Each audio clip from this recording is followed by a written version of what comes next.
This is Inside Tameside, the headlines. 2 teens arrested in anti-terrorist swoop. Paint It Pink event is a huge success and a future vision to open a window on the past. From the heart of Tameside, Ashton, Hyde, Staley Bridge, Denton, Duckenfield, Audenshaw, Droylsden, Mossley. This is Inside Tameside with Max Wieland and Mark Phillip. 2 teenagers from Mossley were arrested on Monday by counter-terrorism police. Officers from the North West Counter-Terrorism Unit searched 2 houses on Hanover Street and Spring Mill Drive. Police say they haven't found any evidence to suggest the community of Mossley or the wider area is at risk. Thousands of pounds has been raised by the people of Tameside following Tameside for Good's annual Paint It Pink fundraising event. Events took place in all of Tameside's towns last Friday and Saturday. Highlights included a visit to a drumming workshop at the Limefield Centre from Broadbottom resident Julie Hesmanhaus, who found fame as Hayley Cropper in Coronation Street, and businessman Chris Bird, who ran a marathon across Tameside in 2 hours. A friends group are campaigning for the conservation of Duckingfield's oldest existing building. They want to turn Duckingfield Old Hall Chapel into a major tourist destination. The Grade 2 listed building dates back to the 16th century and is on the English Heritage at Risk Register, making it one of their top priorities in the Northwest. An expat from Ashton has shared his experience of heavy snowfall in Canada after reading through our recent report of snow page roundups. Chris Buckley currently lives in Newfoundland after emigrating in 2008. Here we can see him clearing over 40 centimetres of snow from his driveway.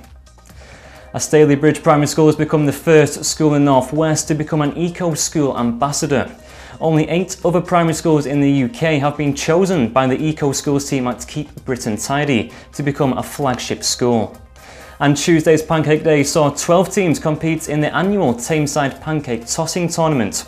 Both the Tameside Reporter and Tameside Radio tried to win this year's highly sought-after Golden Frying Pan title, but it was the Santander team that was crowned this year's overall champions. Now for all your latest sporting news, here's Mark Phillip.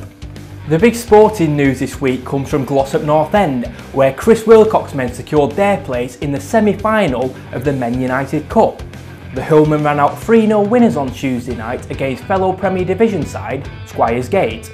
Glossop are now involved in the League Cup, the Derbyshire Senior Cup and the FA Vars.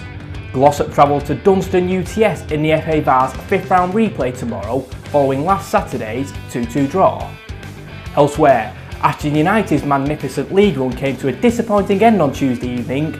The Rawlins were looking to make it 6 league wins on the bounce, but were comfortably beaten by FC United. The Rebels ran out 3-0 winners courtesy of a brace from Tom Greaves and a solitary effort from Liam Brownhill. A crowd of 2,273 assembled at the Tameside Stadium for the playoff encounter. Don't forget, you can catch me on Tameside Radio every Friday night from 6 until 7 PM, where I'll be previewing the weekend's football fixtures in depth.